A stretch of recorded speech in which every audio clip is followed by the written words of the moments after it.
here we go with our next presentation. Dr. Juanita Weissensteiner is a Principal Advisor at the New South Wales Office for Sport in Australia and is leading the implementation of the New South Wales Government's Future Champions Strategy. A physiotherapist by background, Juanita was formerly a National Manager of the Athlete Pathways at the Australian Institute of Sport and is an original co-author of the F10 Athlete Development Framework. Juanita was a co-contributor to the International Olympic Committee's consensus statement on youth athlete development. Through the Future Champions strategy, Juanita has developed F10 New South Wales, a systems-level approach and strategy for facilitating effective participant and athlete engagement and development. For this presentation, there will be no question and answer available, but please use the chat function to discuss with other audience members your thoughts. Now, over to Juanita. Thanks, Juanita. Hi everyone, my name is Dr. Juanita Weissensteiner and I'm absolutely delighted and honoured to be presenting to you as part of this wonderful ICOACHKIDS International Conference. Over the next 20 minutes, I will be sharing what we're currently doing at a systems level to facilitate healthy talent development in youth sports within Australia and more specifically within the state of New South Wales. As way of background and context, Australia is a country located within the Pacific in the Southern Hemisphere. My home state of New South Wales is highlighted by the circle in the map below, and it's one of 8 states and territories within Australia and has the most population. Sydney is its capital, and that's where I'm based, and you might recognise there next to Sydney our iconic landmark, the Sydney Opera House. Through my current role within the New South Wales Office of Sport, I provide guidance and support across the whole sporting sector within New South Wales. In my role, I also provide guidance and support at all levels of sport. And this graphic here that you see visualises our broad, complex and vibrant sporting landscape. You can see that there are a lot of moving parts within this landscape that are required to be aligned, connected and collaborative in order to effectively support a participant or athlete's development and their progression. Whilst we have a vibrant and committed sector, it's also important to recognise and acknowledge the recognised constraints within the levels of the whole of sport pathway so that we can address them and actually in turn utilise them as opportunities. So what you see here on this slide is a schematic I put together for a book chapter within the 2017 published Routledge International Handbook of Talent ID and Development. And this schematic details in the recognised gaps and constraints, but as I said before, the opportunities within the foundational, the pre-elite and the high performance levels of sport generally. Cognizant of all the recognised gaps and opportunities and the complexity of engaging and aligning our entire New South Wales sporting sector, the Office of Sport developed and launched in late 2019 its Future Champions strategy to better support New South Wales participants and athletes and unite the system now and into the future. Directly informing and guiding the Future Champions strategy is the systems framework F10 New South Wales. Now F10 stands for Foundations, Talent, Elite and Mastery. F10 New South Wales that you can see here on the left, this visual, was adapted from the original F10 framework that my colleagues and I developed at the Australian Institute of Sport in and around 2011-2012. F10 has been utilised by a number of Australian national sporting organisations to visualise their pathways and to articulate their strategies and practice, including Swimming Australia, and is now adopted extensively within Switzerland and Japan and is supporting Gaelic sports in Ireland. I had the great pleasure in 2014 to present F10 to the International Olympic Committee as an example of an inclusive and evidence-based framework. And I had the great privilege to be a co-contributor to a consensus statement on youth athlete development that was published in the British Journal of Sports Medicine in 2015. So as you can see here with the graphic of F10 New South Wales, there's a deliberate complement of levels and strategies to achieve the desired outcome, whether it's to build strong foundations leading to lifelong engagement in sport, or it's about optimising a talent pipeline and giving the best opportunity for our emerging athletes, or it's about succeeding on the world stage at elite and mastery level. So for instance, in the foundational levels, it's a deliberate complement of levels and strategies that provide those progressive building blocks supporting a participant's development and application of physical literacy and sporting skills within sport and active recreation. In the talent levels, again, it's a complement of progressive levels to maximise our talent ID and development and transitional strategies and processes to support our emerging athletes. And then at the elite and mastery level, again, it's a deliberate set of strategies and levels to better prepare our athletes for the world stage, for the top levels of professional support, to support them in and out of sport and after sport.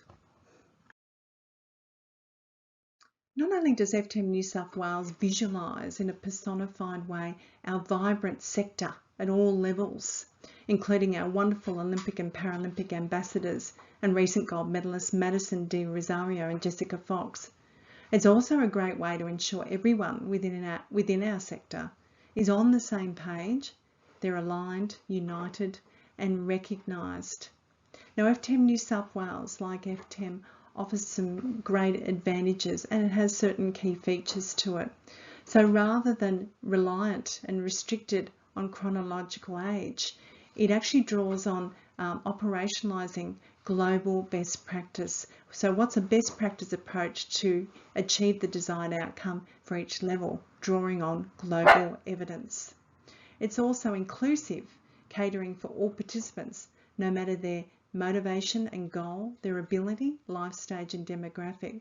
It's flexible in application, catering for individual variability in terms of commitment or concurrent participation across different sport formats. It provides a common understanding and language for all supporting stakeholders. It provides visibility of development and opportunities across the life course and the right fit of program and product to support ongoing engagement through sport and active recreation. It's participant-centric and holistic and ecological, that I will touch on in a minute. And importantly, it educates and empowers all supporting stakeholders specific to effective and holistic development. F10's holistic and ecological philosophy and approach places the participant or athlete at its centre. Healthy talent development in youth sports, no matter the participant's ability, motivation and aspiration, all starts with strong foundations. This was always a key focus of the original F10 framework. Through effective implementation of a best practice and coordinated and aligned approach to participant development, guided by the complement and progression of the F10 foundational levels and its key principles, we can support the participant to acquire, develop, refine and apply their holistic profile within active recreation and sport. This profile is integrated and inclusive of their movement foundations and physical literacy, their physiology and neuromuscular conditioning and coordination, their sporting skills, the integration of components such as perceptual, cognitive, technical and motor skills, their knowledge, positive well-being and engagement, and then importantly, their psychological aptitude, skills and strategies that they can use and learn through application within sport and apply and utilise them in sport, but also through life as well. This is critically important having such a holistic and integrated profile to support the participants' lifelong physical literacy and competency and confident application and enjoyment within sport and active recreation. To nurture and progress the holistic profile and those integrated competencies of the participant requires the best fit and match of opportunity experiences at the right time. Surrounding the participant profile on this slide are the complement of recognised and key ingredients for facilitating engaging and positive participant development.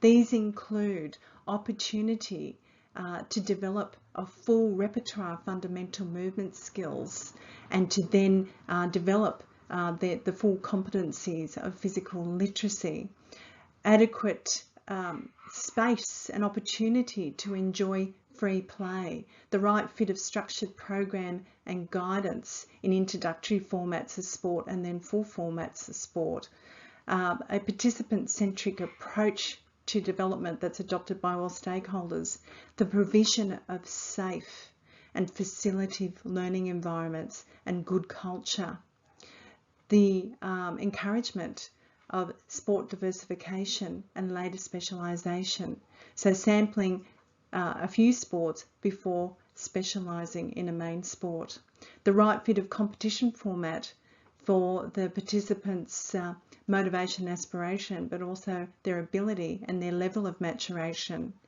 the right stimulus to facilitate their knowledge and their development of early self-regulation, the support of life balance, and then importantly, supporting them through the key transition points in life and developmental milestones to support their ongoing engagement in active recreation and sport. But to ensure sustainable participation outcomes requires the connection and integration of key environmental factors such as positive parental engagement and support, positive club and school engagement, a participant-centric, holistic and ecological approach to coaching, facilitative learning environments that are accessible and engaging, and ready access to quality and inclusive facilities and support providers. Enveloping these key environmental factors and the participant at the centre are the required system-level factors. So the match of good policy, funding, effective organisational strategy and implementation and ongoing evidence of impact. It is the effective integration of all these levels at the participant, the environment and system level that is key to a sustainable system strategy and effective implementation and legacy. For emerging athletes who have future high performance aspirations, through the complement and progression of the F10 talent levels, we want to further refine and extend their holistic and integrated profile, as you see here on this slide. This will stand them in good stead to be able to endure that sometimes long and arduous journey as an emerging athlete, and to make the most of the opportunities that come their way through coaching, training, competition, and prepare them adequately for future high performance levels. But again, like the foundational level participant, the emerging athlete can't do it all on their own.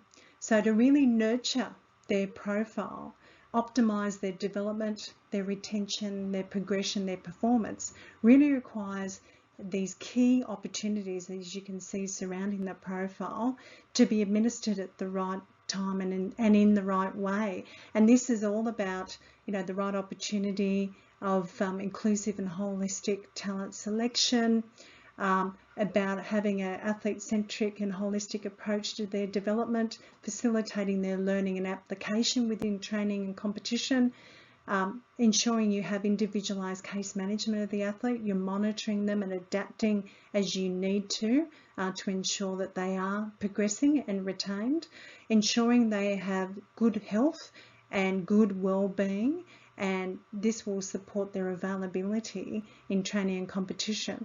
It's also about ensuring they have good sport-life balance, they are strong self-regulators and effective self-managers, they have progressive competition and camp opportunities, and also that there's opportunity for them to vertically be integrated and observe from elite athletes within their daily training environments or within camps.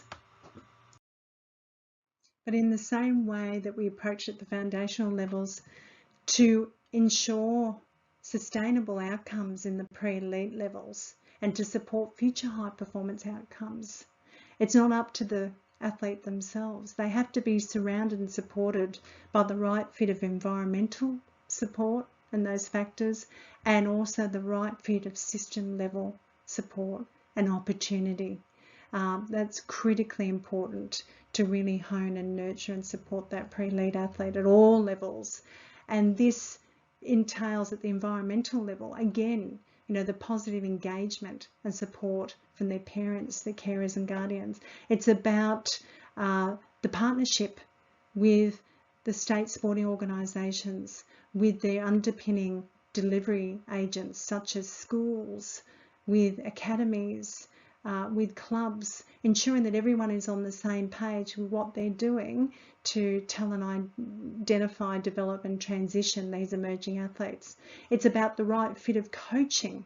So again, really about a best practice approach to coaching the athlete in front of you, understanding where they're at in their profile, understanding what their aspiration is, and really adopting an ecological approach to coaching that really nurtures the whole profile of the athlete. It's about understanding peer dynamics in and out of sport and how to manage that effectively. It's about the right fit of facilities and daily training environments for these emerging athletes and promoting accessibility. And it's also about the fit and accessibility of support providers. At the system level, again, like the foundational levels, it's about the right fit of policy, it's about funding, it's about the strategy of a sporting organisation, and then also importantly, learning as we go, that action-based approach to evidence and research, that intelligence that further informs the strategy and delivery and practice. And we are using a mixed but complementary approach to communicate throughout the sector the best practice principles of F10 New South Wales. This includes engaging animation videos, such as on the left here, the introduction to F10 New South Wales video that we recently launched on our website, and then through a complement, a suite of system level resources where we provide granularity specific to each F10 level and provide best practice considerations for operational implementation at a participant, athlete, environmental and system level. So following up on those best practice principles, we wanted to bring them to life. So we wanted to support the whole sector, all those key stakeholders in understanding and applying and operationalising all those best practice considerations within the foundational talent levels. So on this slide, it really shows, I guess, the collective work that we have been doing. So for instance, up the top left, we've been doing a lot of work partnering with our state sporting organisations for them to understand good practice, to use those principles to review what they're doing at a foundational and talent level in regards to their overarching strategies, their processes, the fit of personnel, their prioritisation, but also how they communicate effectively the strategies and get the buy-in of all the underpinning stakeholders and organisations. On the right, we're doing a lot of work to better engage and educate our coaching workforce. We recognise through the Future Champions strategy that our coaches are critical for the implementation of this strategy. So we're looking at ways that we can better educate, better engage with and support the professional development and retention of our incredible coaching talent. Now here on the right is just an example of a coaching resource that we've put together, but we've also got website resources and we do direct engagement with coaches from within the Office of Sport. On the bottom right, we're doing a lot of work direct engagement with participants and athletes. That can be face-to-face, it could be online connections with them to share, best practice, what key knowledge they need and how they can apply that knowledge to support, their development and journey. We recently put out a really cool animation that spoke to the emerging athletes and what they could do at home within the COVID lockdown. And then finally on the bottom left, we've got this wonderful evolving area where we're putting more attention and support for parents. This is an example here of an animation video we've just released called the ABCs for Parents, and it was done in collaboration with very experienced sports psychologist Fiona McCarthy. And it's through messaging like this, simple, relatable, personified messaging that's sort of really hitting home and making an impact. But we're also doing direct engagements with parents, and we're supporting state sporting organisations to understand how to better communicate and engage with their parental cohorts. So thank you for joining me on this presentation. It was a real thrill to be able to present to you about the Future Champion strategy, and we're looking forward to the future, and particularly looking forward to when Brisbane, the capital city of Queensland, our sister state, hosts the Olympic and Paralympic Games in 2032. Thank you.